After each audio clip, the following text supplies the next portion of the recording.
ሰላም ሰላም ውድና የተከበራችሁ የዚህ ቻናል ቤተሰቦች እንዴት ናችሁ? ደህና ናችሁ? ዛሬ እንግዲህ የመጣሁበት እውነት ለመናገር በጣም በሚያሳዝን ቪዲዮ ነው። ነገር ግን እጣ መቁረጥ የምትቆርጡ ሳውዲ አረቢያ ያላችሁ ይሄ የገጠር ልጅ ነው ማን የሚባለው በነገራችን ላይ አሁንም ቢሆን ከጥፋቱ ምንም አልተማረም፣ ጭራሹኑ ብሶበታል ማለት ነው። ከአሁን በፊት እንግዲህ ሀናን ስለ ሀና ምንም መረጃ ሳይኖረው ነው ሀና እንዳረፈች እየተናገረው። ነገር ግን ሀና አሁን እንዳለች እየተወራና እሱም እጁ አለበት እየተባለ ብዙዎች እንደውም እሱን ወቅሰውት ነበር ማለት ነው። ነገር ግን አሁን ይሄ ብቻም ሳይሆን ድጋሜ ደግሞ እንግዲህ የመኪና እጣ ቁረጡ እያለ ታውቃላችሁ፣ አንድ ሰሞን ነበረ ላይ ብላይ እየገባ እኔ እንዲሁም ለቁረጥ አለቁረጥ ምናምን ዝም ብዬ ግን እኔ መኪና አይደርሰኝም ደግሞ ምን ይሰራል ወደዛ ምናምን ብዬ እንትን አልኩኝ ማለት ነው። እና እንግዲህ ይሄ መኪና የሚቆርጠው ልጅ መኪናው ህጋዊ ልጁ ህጋዊ አይደለም፣ ዝም ብሎ ነው የሚቆርጠው ማለት ነው። ስለዚህ የመዳም ቅመሞች ከእንደዚህ አይነት ድርጊታችሁ ልትቆጠቡ ይገባችኋል። ባይዘው አሁን ደግሞ ጣጣጣጣጣ እያሉ በጣም ተስፋፍተው መጥተዋል። አሁን ደግሞ እውነት ለመናገር አንዴ ሞባይል ይላሉ፣ አንዴ ምናምን እኔ ራሱ የሆነ እጣ ቆርጫለሁ ማለት ነው። የቤት እጣ ከደረሰኝ ደረሰኝ፣ ካልደረሰኝ ሁለተኛ አልቆርጥም እጣ ማለት ነው። ምክንያቱም እንደዚህ የሚሆን ከሆነ ማለት ነው። እና እንግዲህ የሰው ቪዲዮ መግባት ስለማይቻል ነው ብዙዎች ያው ሀቢባት ትከታተሏት ታላችሁ ማለት ነው። ሀቢባት እናንተ አያችሁ እንቅልፌን ስለማልተኛ እንዴት እንደከሰው ወይኔ ፈጣሪ በትግስት ውስጠኝ ምን እንደምመስል ማለት ነው። ፀጉሬ ራሱ በቃ ተመነቃቅሯል ማለት ነው። አቤት አቤት ሸቃሊት እኮ በቃ ራሷ ጥላ እኮ ነው የምትሰራ።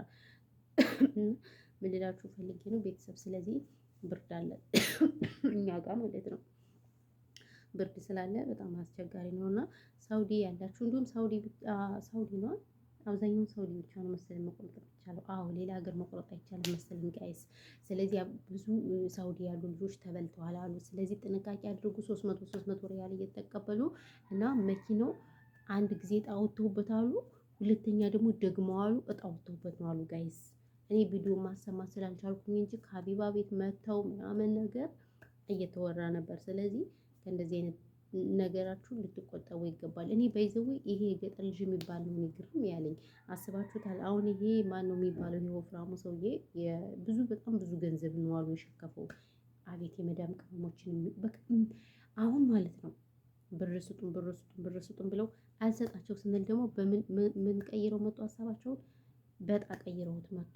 አስባችሁታል? እዩትላችሁ። በቃ የኛን ብር አላገኘን አሉ። አንሰጣቸው ስንል ደግሞ እንደዚህ ብለው መጥተዋል። ስለዚህ ጥንቃቄ ልታደርጉ ይገባችኋል ማለት ነው። ሳውዲ ላይ ያላችሁ ፎርጅ ነው መኪናውን ፎርጅ ነው እሱ ራሱ መኖሪያ ፈቃድ የለውም አሉ የጀማ። ስለዚህ ብራችን እኛም ብር የሚበሉ ሰው ምንድን ነው ግን የእኛም ብር ለመብላት ሆን ብለው ተነስተዋል ጋይስ። በሰላም ነው ግን ፈጣሪ ትዕግስት ውስጠኝ። ይሄ በጣም ያሳዝናል የምር ብለሽ አውሪ ትላለች ሀቢባ። ለካ ወድ አይደለም እኮ ጌታ ነው የምላችሁ። በቃ በዚህ ልክ እንደዚህ የሰው ልጅ እኮ ተጨካክኖ በቃ በየጊዜው እኔ ከሀቢባ ቤትማ የማልሰማው ነገር የለም። ጆሮዬ ነፍሯል። ጆሮዬ በቃ ቅጥል ብሏል።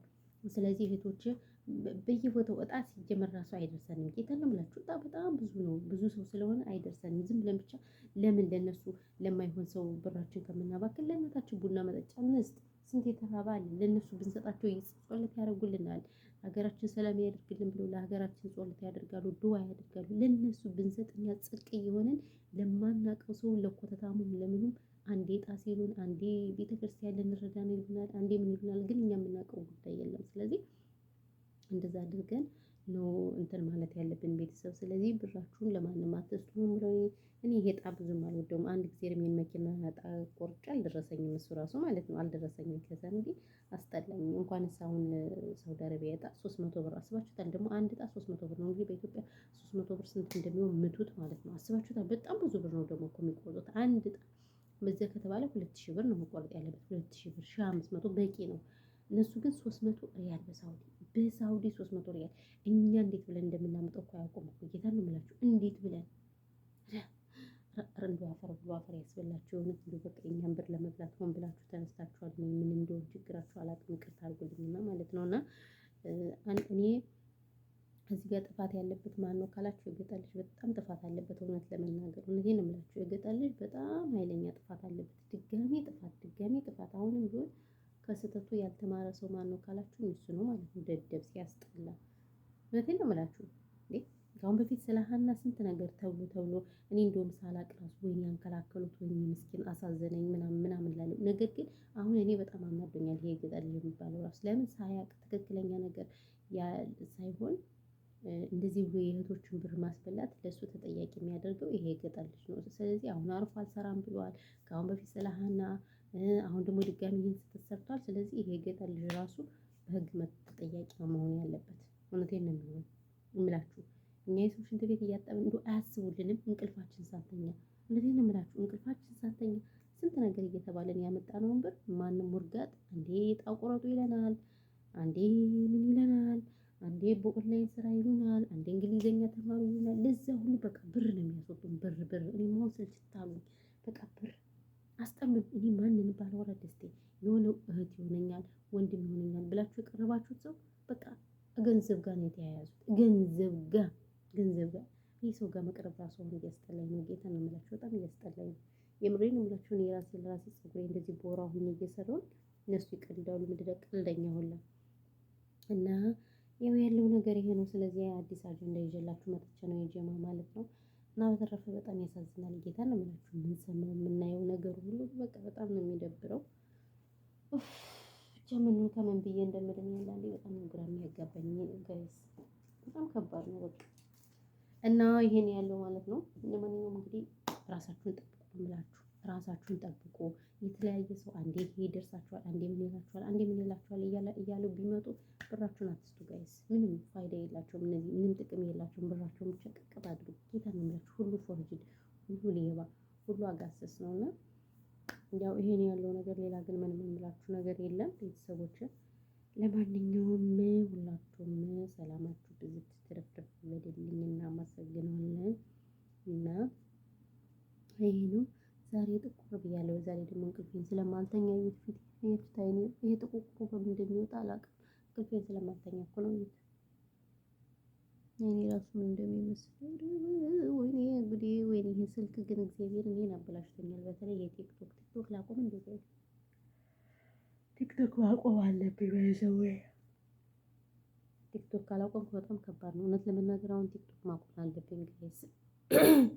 በጣም ቲክቶክ ያዘወተርኩ ስለሆነ ምንም ጥቅም ስለሌለው ዩቲዩብ ጋር ፎከስ አደርጋለሁ። በቃ እዛ ይሄ ነው እላችኋለሁ። ሲደብረኝ ላይ ብገባለሁ። አለቀ ደቂቃ አይሻልም? ይጀምር ሁል ጊዜ በቃ እዚህ ጋር ተዘብዝፌ አይኔ ራሱ ሞጭ አለ። አይኔ እኮ ብዙ እንትን ያለው ኧረ ወይኔ ያሳዝናል። እና ለማንኛውም ይሄ ነው ያለው ነገር። ቤተሰቦች ሰላማችሁ ብዙ ተረፍረፍ ይበልልኝ። ፀጉሬን አያችሁት? ወላ ፀጉሬ ስሉ ወላ ምን ስሉ በቃ አረብ ሀገር ላይ ራስን መጣል ነው። የምሬን ነው የምላችሁ ራስን መጣል እና ይሄ ነው እላችኋለሁ። በተረፈ ግን ሁላችሁንም ከልብ ነው የማመሰግነው። ሰላማችሁ ብዙ ትረፍረፍ ይበልልኝ። እኔ በጣም አመሰግናለሁ ማለት ነው። ውዶቼ፣ ፍቅሮቼ፣ ማሮቼ፣ ሁሉ ነገሮቼ ቴንኪው። ሰብስክራይብ ስለምታደርጉኝ በጣም ነው የማመሰግነው። ማርያምን የኔ ምርጦች፣ የኔ ምርጦች በጣም አክባሪው ያክብርልኝ። አክባሪያችሁ ነኝ በዚሁ አጋጣሚ ጌታ ነው የምላችሁ። ሀሳብ አስተያየት ካላችሁ ኮሜንት ላይ ያስቀምጡልን። ጥያቄ ምናምን ካላችሁ ችግር የለውም። አምን ነገር እና ይሄን ያለው ነገር ለዛሬ የነበረኝ ጊዜ ይሄን ይመስል። በዚሁ ይሄ ቪዲዮ ያለ ፊልተር ምናምን ነው የሚለቀቅ። ልክ ነው ብሎኛል።